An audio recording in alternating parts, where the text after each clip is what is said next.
Here are 5 lore details from Gotham Knights, the game that after Suicide Squad killed the Justice League, everyone thought to themselves, maybe this game wasn't that bad. Oh, no, no, no. Please subscribe. I've been begging every video because I'm trying to reach 100k this year. Please leave a like on the video if anything though, I'd really appreciate that. And let's just start with the first one here.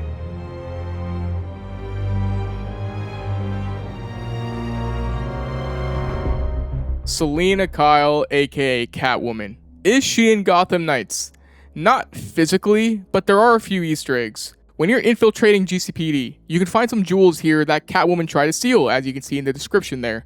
It doesn't give us much information, but it does let us know that Selina is doing her classic Catwoman thing, stealing jewels and all that. It's pretty cool. Another secret regarding her is that at Penguin's Iceberg Lounge, you can find a list of people banned from the place. It's pretty funny, it includes people like Bruce Wayne and Vicky Vale, but one of the people banned is Selina for theft.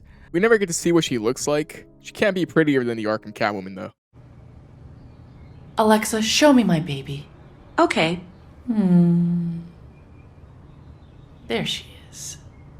So since this place is owned by the Penguin, they probably have a rocky relationship in this universe. That's never delved into, but that's just what I like to believe. And finally, on the map, you can find a shop called the SK Animal Shelter. So this shelter in the comics is a place that the birds of prey buy so they can use it as a place to take care of animals and as their base of operations. Specifically Catwoman, she uses this place to take care of her cats.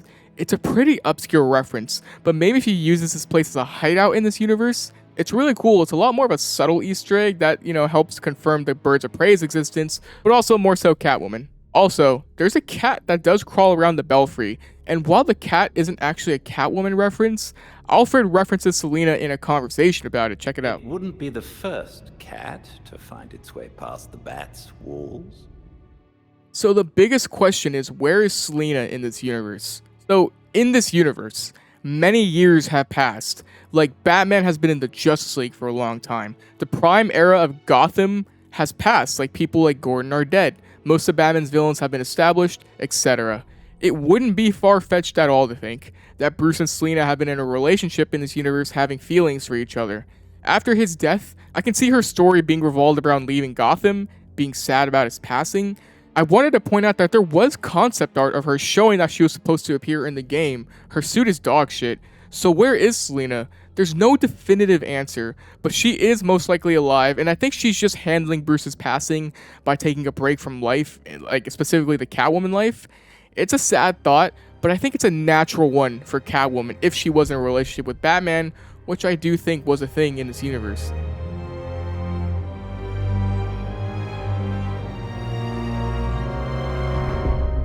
Millie Jane Cobblepot. She was an ancestor of the Penguin's family and was one of the only, if not probably the only kind-hearted person in the family. So Millie Jane Cobblepot was someone that lived in the 19th century. She appears in the Gotham Academy comic books. Millie was a good person and she wanted to expose her family's corruption, the Cobblepot family. But the other Cobblepots found out about this and had her thrown into Arkham Asylum, in which she then wrote a diary while in there exposing all of her family's crimes. In Gotham Knights, during the Blackgate mission, you'll find the scrawled message on the wall that says, "Money cannot buy morality," signed by MJC, Millie Jane Cobblepot. Examining it shows a similar story, her trying to expose her family, with her family finding out and trying to throw her into Arkham, but it failing. So she was thrown into Blackgate for false charges. She managed to escape from the prison, however, leaving behind a diary full of damning accusations against her family. It says the diary vanished, however, but her message lives on, scrawled on the walls that try to hold her. So, in the Gotham Academy comic books, Millie Jane appears as a ghost in that story. She's a ghost that haunts the grounds of Gotham Academy, the setting in the comic. One of the characters, Olive, actually has the book that Millie wrote back when she was in captivity. There's a whole plot there around her ghosts and the characters trying to deal with her and all that. Anyways, at the end of that story, Damian Wayne actually manages to take the diary back from them and gives it to Bruce Wayne to take. So maybe that whole plot of her still being a ghost hasn't happened here yet. The book vanished here according to the post. Maybe Olive took it like he did in the comic, but we still haven't gotten to that part of the story in this universe. The way he gets it is that someone named Mr. Scarlet gives it to him in the comic. It says it's vanished here. Perhaps the events of Gotham Academy, like I said, have yet to be set in stone, and the ghost of Millie Jane Cobblepot still runs through its floors.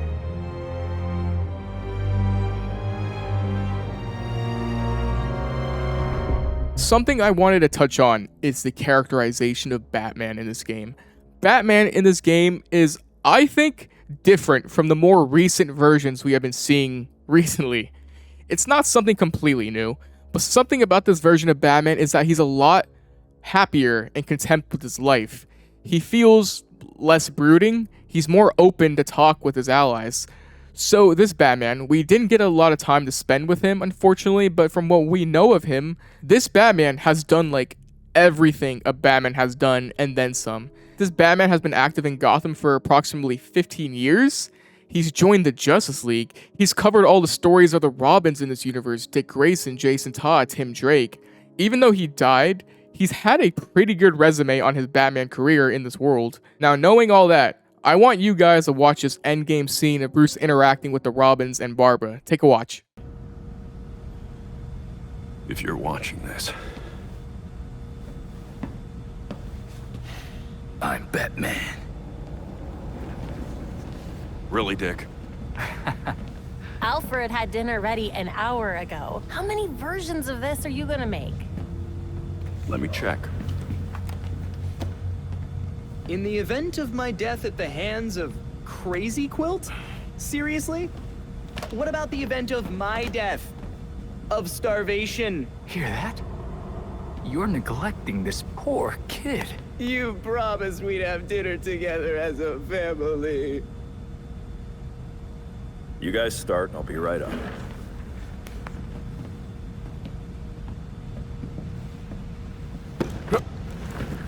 Oops. My hand slipped. But now you're up, so let's go. This is important. Would you just go? Or is I forgot to eat and starve to death on your list of videos? I mean, if you want some advice on being dead, I got you covered. Oh, this is gonna be good.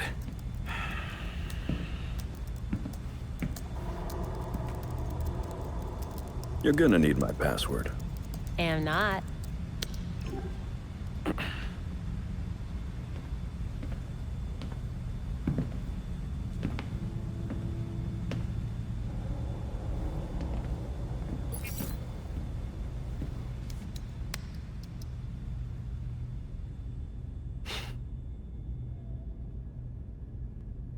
You're always looking out for me.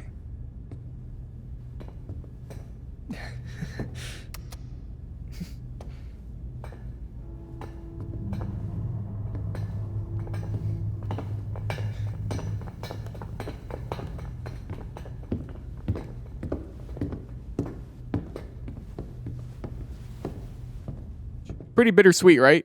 Bruce in this universe seems a lot less brooding and more communicative than, say, the Arkham version, just to use as an example. The Arkham version is a lot more distant from his allies, as we saw in Arkham Knight. The Gotham Knights Batman eats meals with his family, he's reconciled with Jason Todd, and they all spend time together as a family. This Bruce was in the Justice League, Superman watched over Bloodhaven for Nightwing. The relationships between all of them are extremely strong in this universe, like they're actually a genuine family that all talk and communicate with each other. Despite what you think about Gotham Knights in this version of Batman, this one I felt was happier than more recent versions we've seen. He wasn't alone. Everyone loved him. He had a proper funeral.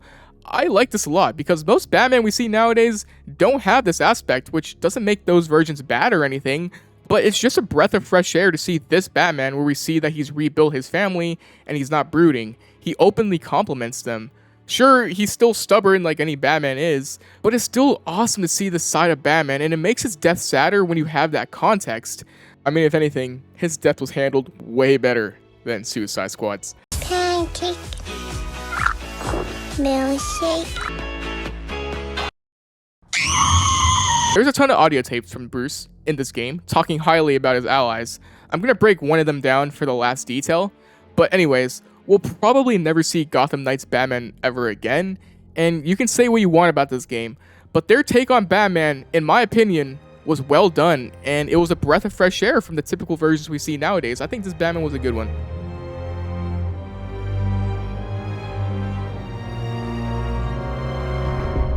So, if you play the game, Jacob Kane was one of the villains in the game as he was in charge of the Court of Owls. Jacob Kane's daughter is Kate Kane, who, as some of you most likely know, becomes Batwoman in the general Batman mythos. Does Kate exist in this universe? She does. When you infiltrate Jacob's building, he has an audio tape here. Adam Sandler is an excellent actor. The description of the audio tape reveals that Kate's mother, Gabby, and her sister, Beth, were both killed in a kidnapping attempt, and Jacob seemingly kept the details hidden away from Kate. Take a listen. Dear Kate, some of this is going to be hard for you to hear, but it's necessary for you to understand. I just hope you listen. When I proposed to Catherine, I thought it was going to be just another business deal. It was the best professional and personal arrangement I could hope for. Her family did private security, I was in the weapons business. She was single and I was freshly divorced. Our marriage would be one of convenience, or so I thought. But Catherine has more vision than that. She's tough, smart, and unwilling to settle for a mediocre partner. She's always pushing me to do better. And I support her endeavors 100%. Together, we're unstoppable.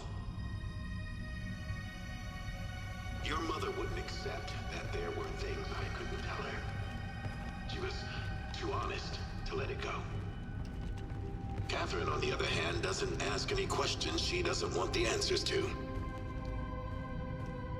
We face this world arm in arm while keeping plenty at arm's length. It is ideal, to say the least. We just wish you would understand what we see in each other. So this audio tape is basically telling Kate that Jacob and his new wife, Catherine, are more of a match than Jacob and Kate's mother, Gabby, were. However, notice how he mentioned how there were things he couldn't tell her mother, which led to an impasse between them. So the implication here is that he set up the kidnapping and got her murdered.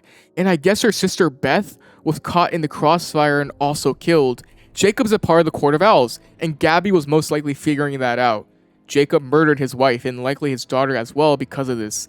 It's a really dark setup for Kate Kane, which does line up similarly with her comic origins. She usually joins the military, so I'm assuming in this world, she's currently in the military since we don't see her. That's my best guess though, since Batwoman has yet to exist in this universe.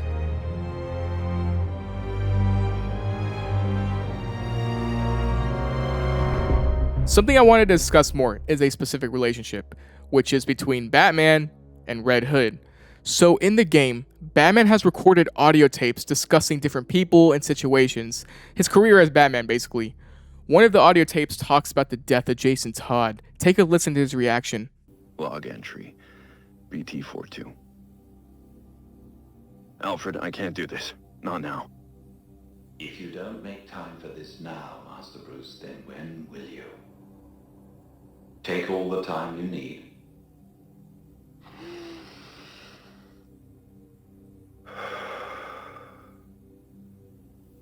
I didn't know so much could go so wrong. There's nowhere else I can go.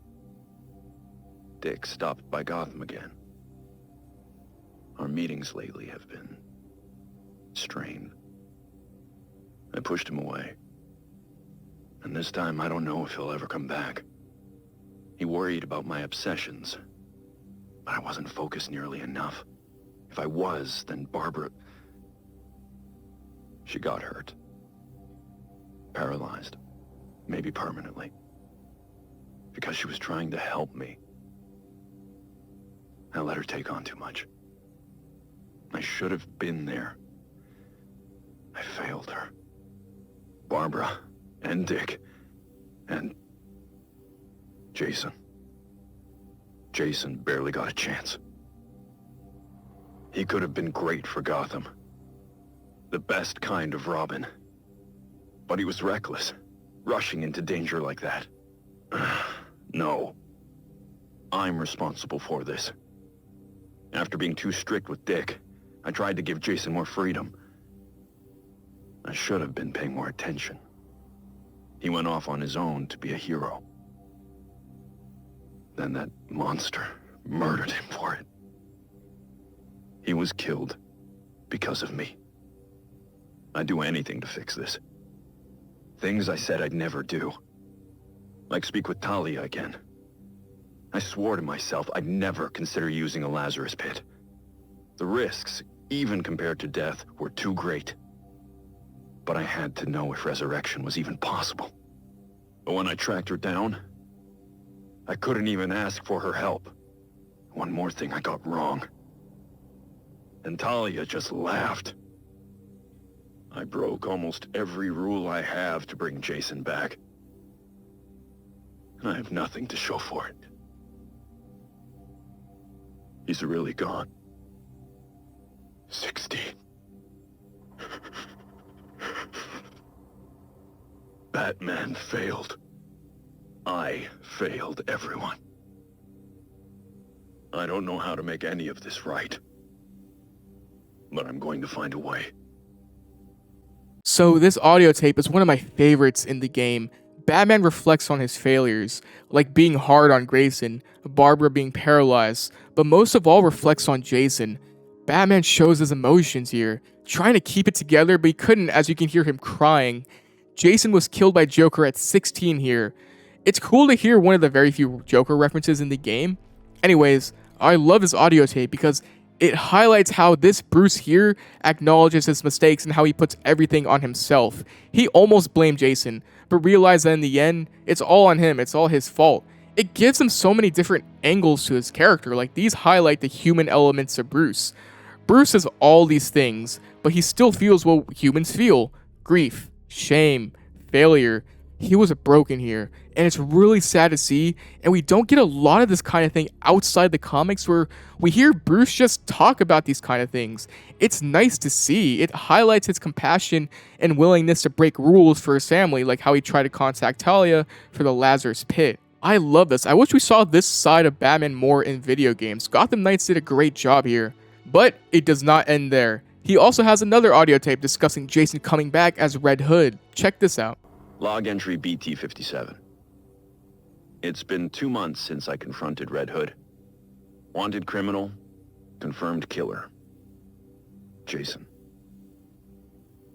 At first, I didn't want to believe it.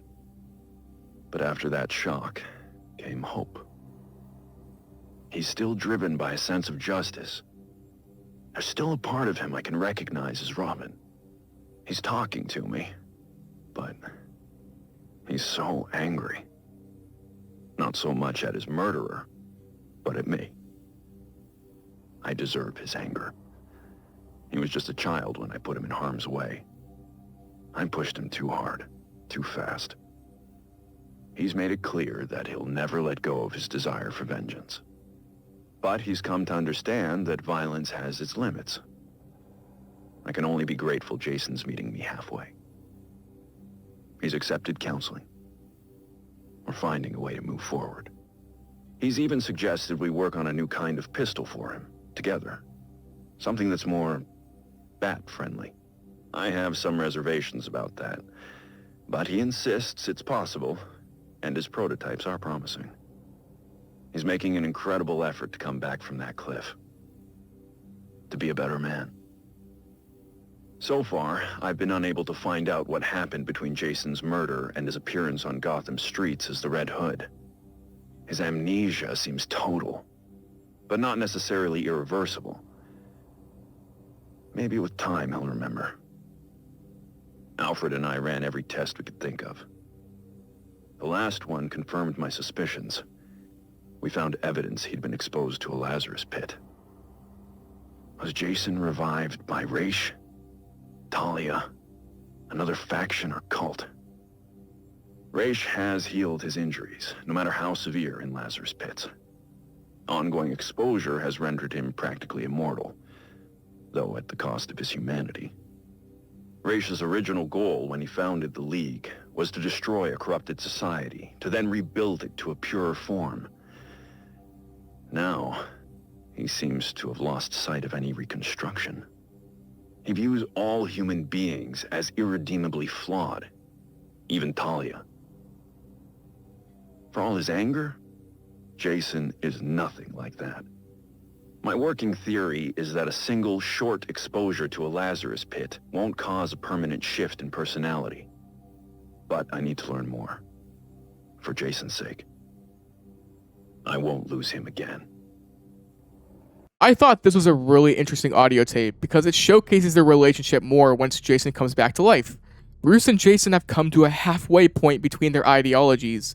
Jason is alive again due to the pit, and this Batman, being the more understanding and caring person this game shows him as, works with him in a unique way, offering to make a bat-friendly pistol together, and the relationship develops, which is why we see the Jason in the game not killing anymore. I like this a lot. It shows that Batman never gave up on Jason, even when he was killing as Red Hood. I mean, pretty much all Batman versions don't give up on Jason, but this one highlights it better, I feel, especially in these audio tapes. It gives us more insight on why Jason is more in tune with the Bat family in this universe. Instead of pushing them away, he treats them more as their little siblings. The more compassionate Bruce Wayne here was able to break through to him. It's awesome, and it juxtaposes the previous audio tape where Bruce feels broken from all his failures to now being happier and rebuilding his relationships. It's awesome to see, and it concludes it with the end credits scene we saw earlier, where it looks like Batman is truly happy with his life and his family. I love that, and despite what you think of Gotham Knights, the gameplay was pretty average, but I think the characterizations of all the characters in this game was really well done, and it highlights it in these audio tapes here. And those are 5 lore details from Gotham Knights. Like I said, I know it's an average game, but I think their takes on the characters in this universe was faithful and pretty interesting and unique as well. The lore of the game is pretty awesome for being its own universe, and while I don't think we'll ever see anything new from Gotham Knights, it's nice to know that we got awesome lore details in this one game to just talk about and have fun with. Let me know if you enjoyed, and if you think I missed anything or if you disagree with something. Please subscribe if you enjoy the content and follow me on Twitter. And as always, leave a like on the video, please. Actually, please leave a like on the video. I would love that. And as always, any support in the video is really appreciated. Thanks for everything. Stay safe. Truly stay safe. And, peace.